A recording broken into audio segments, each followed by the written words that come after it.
அனைவருக்கும் அன்பான வணக்கம். இந்த வீடியோவில் நாம் இந்த 2024ஆம் ஆண்டின் ஜூன் மாத ராசி பலன்களை பார்க்கலாம். நிகழும் ஸ்ரீ மங்களகரமான குரோதி வருடம் வைகாசி மாதம் 19ஆம் தேதி சனிக்கிழமை தசமி திதி உத்திரட்டாதி நட்சத்திரம் சித்த யோகம் கூடிய நாளில் இந்த ஜூன் மாதம் பிறக்கின்றது. இந்த மாத தொடக்கத்தில் கிரகங்களின் சஞ்சாரத்தை பார்த்தால் மேஷத்தில் செவ்வாய், ரிஷபத்தில் குரு, புதன், சுக்கிரன், சூரியன், கன்னியில் கேது, கும்பத்தில் சனி, மீனத்தில் ராகு என இந்த ஜூன் மாதம் கிரகங்கள் சஞ்சரிக்கின்றன. தென்மேற்கு பருவமழை தொடங்கப் போகும் அற்புதமான மாதம் இந்த ஜூன் மாதம். இந்த மாதத்தில் சூரியன் ரிஷபம் மற்றும் மிதுன ராசியில் பயணம் செய்வார். தமிழ் மாதங்களான வைகாசியும் ஆனியும் இணைந்த மாதம் இந்த ஜூன் மாதம். கோவில்களில் திருவிழாக்கள் நிறைந்த மாதம். ஜூன் மாதத்தில் சக்கராதித்ய யோகம் மற்றும் கஜலட்சுமி ராஜயோகம் உருவாகின்றது. மேலும் இந்த மாதத்தில் 4 முக்கிய கிரகங்களின் பெயர்ச்சி நடக்கின்றது. 9/6/2024 அன்று புதன் மிதுன ராசிக்கு பெயர்ச்சியாகின்றார். 13/6/2024 அன்று சுக்கிரன் மிதுன ராசிக்கு பெயர்ச்சியாகின்றார். 15/6/2024 அன்று சூரியன் மிதுன ராசிக்கு பெயர்ச்சியாகின்றார். 26/6/2024 அன்று புதன் கடகராசிக்கு பெயர்ச்சியாகின்றார். இந்த கிரகங்களின் சஞ்சாரம் மற்றும் பெயர்ச்சியினால் உங்கள் ராசிக்கு என்னென்ன பலன்கள் கிடைக்கப் போகின்றது, நீங்கள் செய்ய வேண்டிய பரிகாரங்கள் என்ன என்று இந்த வீடியோவில் பார்க்கலாம்.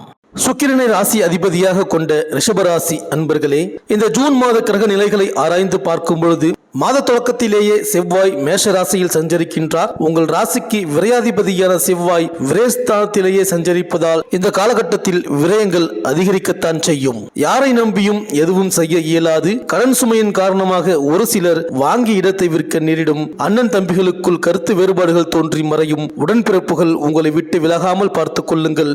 பூமி விற்பனையில் ஏமாற்றத்தை சந்திக்க நேரிடும். மேலும் ஜூன் 9ஆம் தேதி மிதுன ராசிக்கு புதன் செல்கிறார். தனாதிபதி தனஸ்தானத்தில் பலம் பெறுவது உங்களுக்கு யோகமான நேரம். நினைத்ததை நினைத்த நேரத்தில் செய்து முடிப்பீர்கள். தொழில் வளர்ச்சி திருப்தி தரும். வாழ்க்கை துணைக்கு வேலை கிடைத்து வருமான பெருக்கம் ஏற்படும். குடும்ப ஒற்றுமை பலப்படும். கொடுக்கல் வாங்கல்களை ஒழுங்கு செய்து கொள்வீர்கள். கடுமையாக முயற்சித்தும் இதுவரை முடிவடையாத காரியங்கள் இப்பொழுது துரிதமாக நடைபெறும். திருமணம், காதுகுத்து, கடை திறப்பு விழா போன்ற சுப காரியங்கள் நடைபெறும் நேரம் இது. மேலும் ஜூன் 13ஆம் தேதி மிதுன ராசிக்கு சுக்கிரன் செல்கிறார். உங்கள் ராசிக்கு 2ஆம் இடமான தனஸ்தானத்தில் தனாதிபதி புதனோடு உங்கள் ராசிநாதன் சுக்கிரன் இணைவது ஒரு அற்புதமான நேரம். குடும்ப ஒற்றுமைக்கு குந்தகம் விளைவித்தவர்கள் உங்களை விட்டு விலகுவார்கள். பொருளாதாரம் உச்சநிலையை அடையும். புகழ்மிக்கவர்கள் உங்களுக்கு பின்னணியாக இருந்து புதிய பாதை அமைத்து கொடுப்பார்கள். வீடு வாங்குவது, இடம் வாங்குவது, கட்டிய வீட்டை பழுது பார்ப்பது போன்றவற்றில் கவனம் செலுத்துவீர்கள். பொது வாழ்வில் உள்ளவர்களுக்கு ஆதாயம் தரும் தகவல்கள் கிடைக்கும். வியாபாரம், தொழில் செய்பவர்களுக்கு வாடிக்கையாளர்களின் ஆதரவு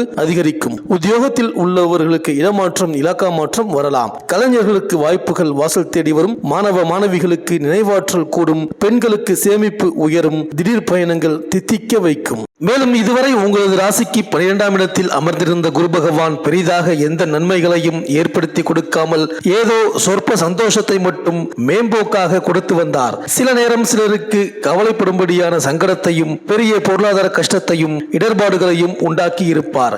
இந்த நிலையில் இப்பொழுது உங்கள் ஜென்ம ராசியில் குரு பகவான் அமர்ந்திருக்கின்றார். உங்கள் ராசிக்கு எதிர்பாராத தன பிராப்திகளை கொடுக்கக்கூடிய ராகு பகவான் 11இல் அமர்ந்துள்ளபடியால் யோகாதிபதியான சனி பகவான் 10ஆம் இடத்தில் அமர்ந்திருக்கின்ற அதிர்ஷ்ட சுழலால் இப்பொழுது ஜென்ம குருவின் அசுப பலன்களை முறியடித்து நன்மைகளை அடைந்து விடுவீர்கள். அதே நேரம் குரு பகவான் இதுவரை எந்த ஒரு புதிய திருப்தியையும் வழங்கவில்லை என்றபடி கவலையில் இருக்கின்றீர்கள். இதற்கெல்லாம் மாற்றம் உண்டு. பொதுவாக குரு பகவான் உங்கள் ராசிக்கு கெட்டவர். சுப கிரகங்களுக்கு கேந்திரத்தில் வலிமை கிடையாது. அந்த வகையில் உங்கள் ராசிக்கு 8 கிரகமான இவர் ராசிநாதனின் வீட்டில் வந்து அமர்வது ஒரு மாபெரும் சிறப்பு என்றே சொல்ல வேண்டும். காரணம், தனகாரகனான இவர் ராசிக்குள் அமர்ந்து 5ஆம் இடம், 7ஆம் இடம், பாக்கியஸ்தானமாகிய 9ஆம் இடத்தை பார்க்க போவதால் தடையில்லாத அதிர்ஷ்டங்களை அடைவீர்கள். இதுவெல்லாம் ஒருபுறம் நடந்து கொண்டிருக்க உங்கள் ராசிக்கு 11ஆம் இடத்தில் அமர்ந்திருக்கின்ற ராகுவும் 5ஆம் இடத்தில் அமர்ந்திருக்கின்ற கேதுவும் உங்களை நெருங்குகின்ற அனைத்து தொந்தரவுகளையும் முறியடித்து விடுவார்கள்.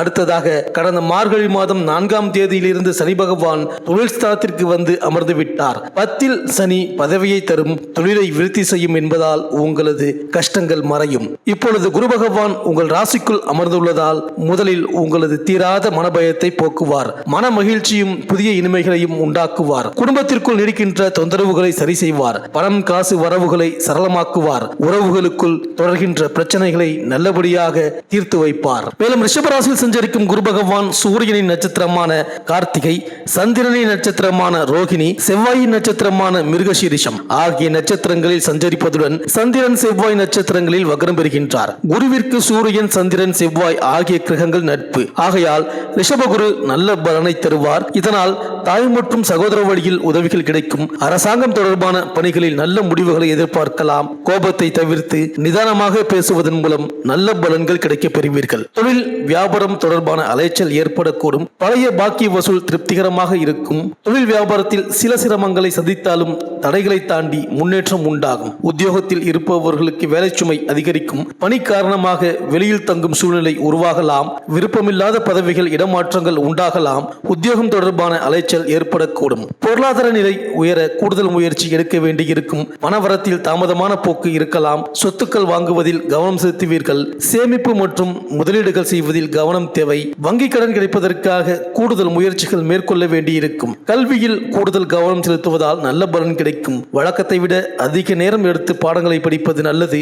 கல்வி தொடர்பான விஷயங்களில் தாமத போக்கு காணப்படும். பாதியில் விட்ட கல்வியை தொடர நீங்கள் எடுக்கும் முயற்சிகள் சாதகமான பலனை தரும். வெளிநாட்டு கல்வி தொடர்பான விஷயங்களில் எதிர்பார்த்தபடி நடக்கக்கூடும். சக மாணவர்களின் ஒத்துழைப்பு கிடைக்கும். எதிர்பார்த்த கல்வி தொடர்பான மாற்றங்களும் வரலாம். குடும்பத்தை பொறுத்தவரையில் வாழ்க்கை துணையுடன் ஏற்பட்ட கருத்து வேற்றுமைகள் நீங்கும். மகிழ்ச்சி கூடும். இல்லத்திற்கு தேவையான பொருள்கள் சேரும். திருமணம் ஆகாதவர்களுக்கு அது தொடர்பான முயற்சிகளில் தாமதமான நிலை காணப்படும். மனதிற்கு பிடித்த வாழ்க்கை துணை அமைவதற்காக அலைச்சலை சந்திக்க வேண்டி வந்தாலும் முடிவில் நல்ல பலனை கிடைக்கும். வெளிநாட்டு பயணம் செல்ல நீங்கள் எடுக்கும் முயற்சிகள் அனுகூலமான பலனை தரும். அந்நிய மொழி பேசுபவர்களின் உதவிகள் கிடைக்கும்.